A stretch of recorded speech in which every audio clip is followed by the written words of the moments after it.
merasa aku tuh beruntung gitu karena aku dulu ngambil vokasi di mana ketika aku ambil vokasi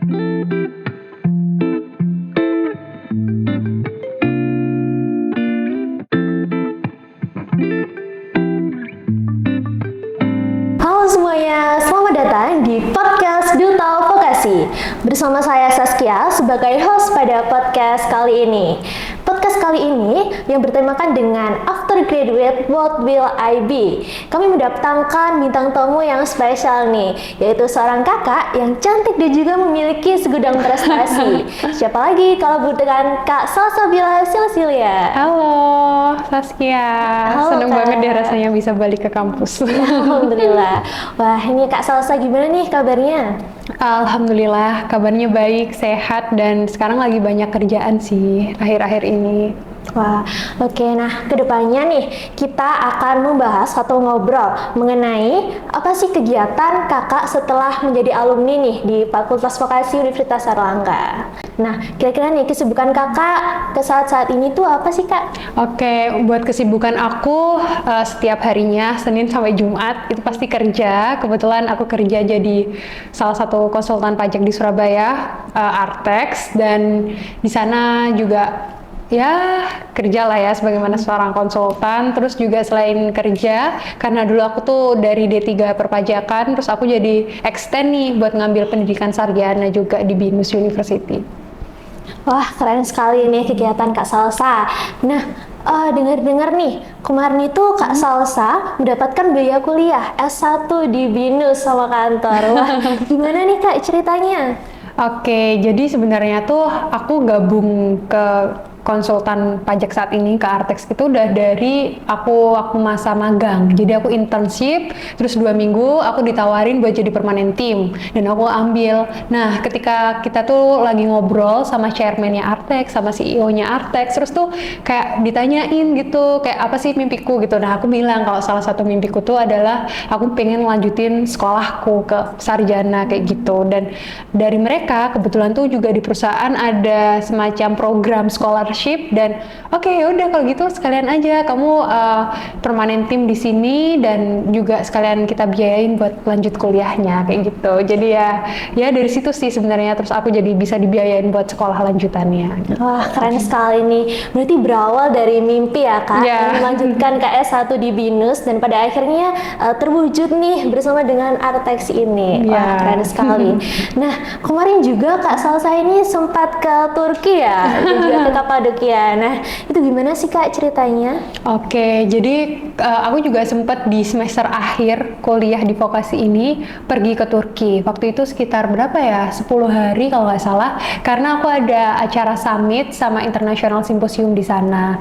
Dan ketika aku pergi ke sana itu, aku juga dapetin pendanaan dari kampus, dari Unair, dan juga dari perusahaan tempat aku kerja gitu. Jadi bener-bener aku pergi ke sana tuh istilahnya kayak nggak modal duit gitu karena udah difasilitasi dan dapat bantuan dana juga dari kampus dan juga dari kantor aku kayak gitu sih. Jadi dulu tuh ada kayak semacam ya international symposium gitu sama kita ke 2 kampus atau 3 kampus gitu. Salah satunya Istanbul University gitu. Wah, keren sekali nih Kak Salsa. Pergi ke Kapadokia tanpa mengeluarkan uang ya Kak ya. Jadi kita sebagai mahasiswa juga perlu nih mencari program-program scholarship yang berada di Universitas Airlangga karena banyak sekali ya Kak Iya, scholarship-nya. benar-benar. Oke Kak, nah kembali pada waktu kuliah nih. Kira-kira apa saja sih perubahan atau perkembangan yang sudah dialami dari Kak Salsa saat menjadi maba hingga sekarang udah lulus dan juga bekerja? Oke, tentunya ada beberapa perubahan ya, karena dulu masih kuliah, jadi salsa yang ada di kuliah, dan sekarang udah kerja, jadi salsa yang udah masuk ke dunia profesional. Banyak sih, mungkin yang pertama tuh dari segi mindsetnya, lalu yang kedua dari mentalnya juga, dan yang ketiga itu dari bidang skill, baik terbagi jadi 2, baik di hard skillnya maupun soft skillnya gitu. Karena apa yang aku pelajari waktu aku di kuliah, apa yang aku dapetin, dan ketika aku saat ini udah bekerja, itu menurut aku secara nggak langsung tuh terus berkembang gitu, terus bertumbuh. Jadi yang mungkin dulu tuh masih takut-takut ketemu orang, ngobrol sama orang baru tuh dulu waktu kuliah masih agak takut. Terus sekarang karena mungkin networking, ya sering ketemu orang, sering ngobrol, akhirnya jadi semakin berani buat ngomong sama orang. Termasuk juga di bidang hard skill dan soft skillnya. Mungkin dulu tuh kalau hard skill nih, misal ngitung-ngitung perpajakan, karena aku basicnya ada di pajak tuh, dulu masih agak bingung-bingung lihat buku, tapi seiring berjalannya waktu itu juga semakin berubah. Jadi menurutku 4 hal itu sih yang bikin apa ya istilahnya perubahan yang aku alami, dari segi mindsetnya, dari segi mental harus jadi lebih kuat, lalu juga dari bidang hard skill dan soft skill juga. Tuh. Wah, berarti ada banyak sekali ya perubahan dari Kak Salsa ini. 4 mindset, yaitu hard skill, soft skill, mindset, dan yang terakhir adalah mental. Nah, selanjutnya nih Kak, apa aja sih kira-kira yang berperan dalam pembentukan Kak Salsa yang sekarang ini? Mungkin dari prosesnya nih, apa aja?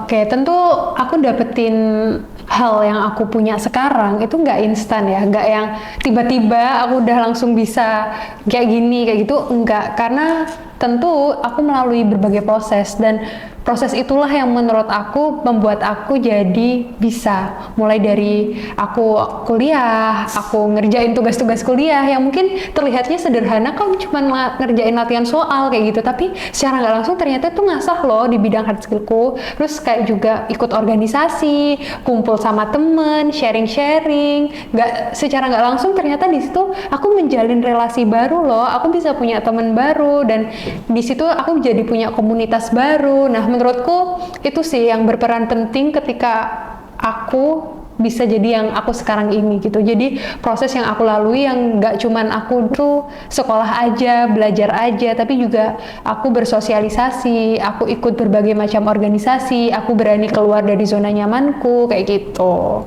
Wah, memang sih sosialisasi itu sangat penting ya Kak ya, karena sosialisasi nanti dampaknya ke relasi Bener kita juga banget. pastinya sangat luas karena sosialisasi tadi. Iya, dan menurutku ya Saskia, ada satu hal juga sih yang menurutku tuh penting gitu, yang namanya mentor. Nah, aku tuh merasa karena aku punya mentor, itu yang juga bikin aku jadi bisa ngeevaluasi perkembangan diriku ketika aku masih sekolah dulu, ketika aku masih kuliah.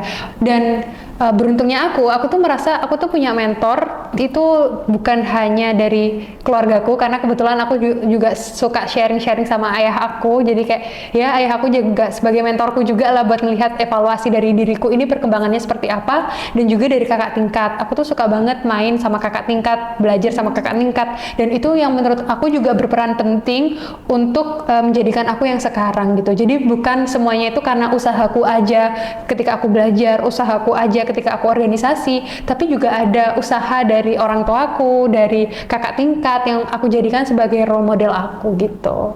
Wah, memang sih orang tua ini merupakan hal yang sangat berperan penting ya pada kehidupan kita, pada perkembangan kita saat ini.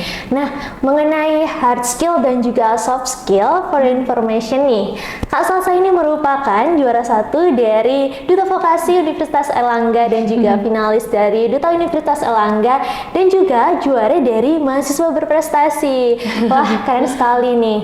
Nah, kalau dari segi hard skill nih, dari akademiknya sendiri, nah menurut Kak Salsa, seberapa membantu sih pendidikan vokasi di UNER ini untuk memberikan kemampuan Mbak yang sekarang ini terapkan di dunia pekerjaan? Oke, karena aku tuh kerjanya relate dengan background pendidikan aku, jadi itu benar-benar yang sengefek itu atau seberpengaruh itu pendidikan akademik hard skill buat aku, apalagi yang aku dapetin di vokasi. Dan aku merasa aku tuh beruntung gitu, karena aku dulu ngambil vokasi, dimana ketika aku ambil vokasi secara nggak langsung aku dituntut dan aku diasah untuk lebih banyak latihan, lebih banyak praktek, dan itu yang bikin aku jadi mahir.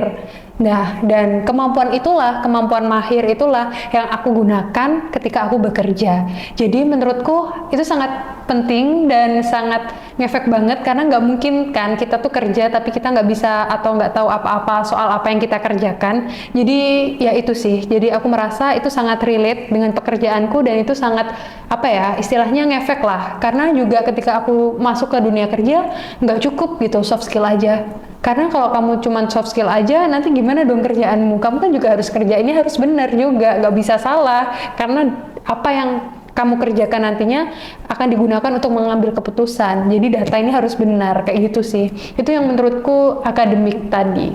Wah, berarti memang sih hard skill ini merupakan hal yang sangat berperan penting juga ya di dunia Iya, pekerjaan. bener banget. Sesuai dengan jargon kita nih, kita harus bangga vokasi ya Oke. Kak ya. Oke, nah selanjutnya nih, gimana sih cara Kak Salsa untuk memanfaatkan kesempatan yang Kakak dapatkan agar bisa terasa manfaatnya untuk pengembangan diri Kakak? Oke, memanfaatkan mungkin beberapa fasilitas atau organisasi yang ada di kampus ya. Nah, justru aku merasa ketika kita ada di kampus, kita tuh kayak lagi kayak simulasi gitu loh. Ketika nanti gimana sih kalau kita tuh benar-benar terjun ke dunia nyata, kita masuk ke dunia profesional tuh seperti apa? Karena ketika kita di kampus, kita belajar, mungkin yang tadi hard skill-nya, kita ngerjain misal perhitungan perpajakan gitu, kita salah. Oh oke, mungkin nggak apa-apa salah, nanti mungkin nilaimu lah jadi 90, nggak bisa 100. Tapi ketika kerja kan kamu nggak bisa, kamu harus benar, kamu nggak boleh salah sama sekali. Bahkan kamu juga harus rapi, harus teliti. Begitu juga ketika kamu kerja, kamu harus berkomunikasi dengan orang lain, kamu harus bisa kerja sama dengan orang lain. Nah, semua hal itu nggak bisa yang didapatkan dengan instan, harus dipelajari. Maka dari itu kenapa aku bilang kalau kuliah ini kayak simulasi gitu. Simulasi ketika kita nanti terjun ke dunia profesional.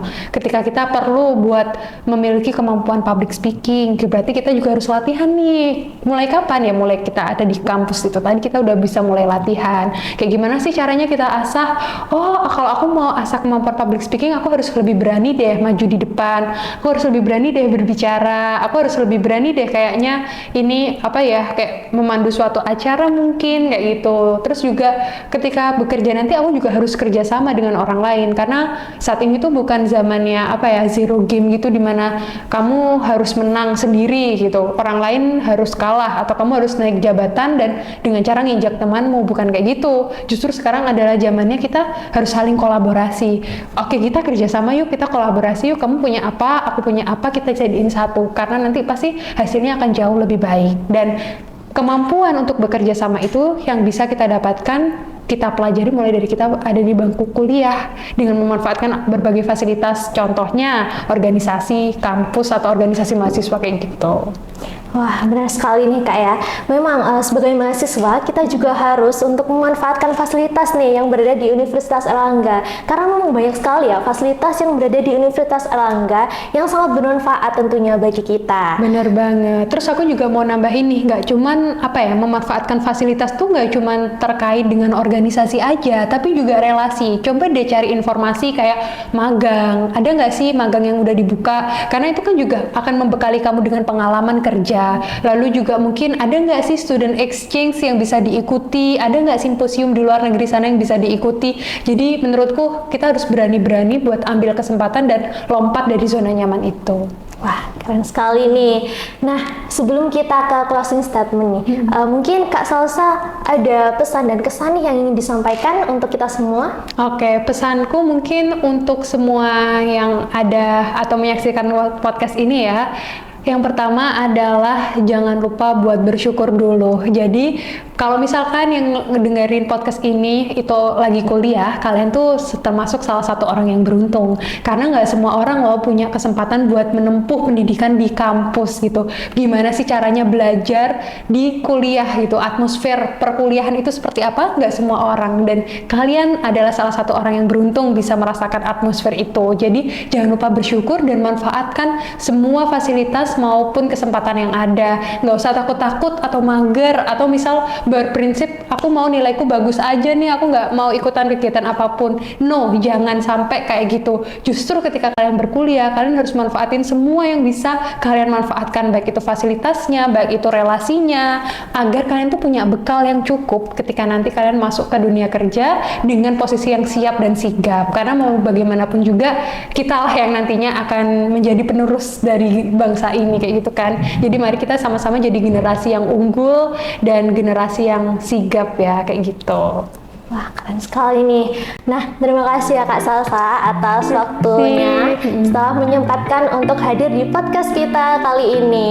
Nah, yaitu tadi podcast kita dengan tema What Will I Be After Graduate. Nah, jangan lupa untuk like, comment, dan juga subscribe YouTube Duta Vokasi Universitas Erlangga. Thank you for watching and see you in the next episode. See you. Thank you, Saski.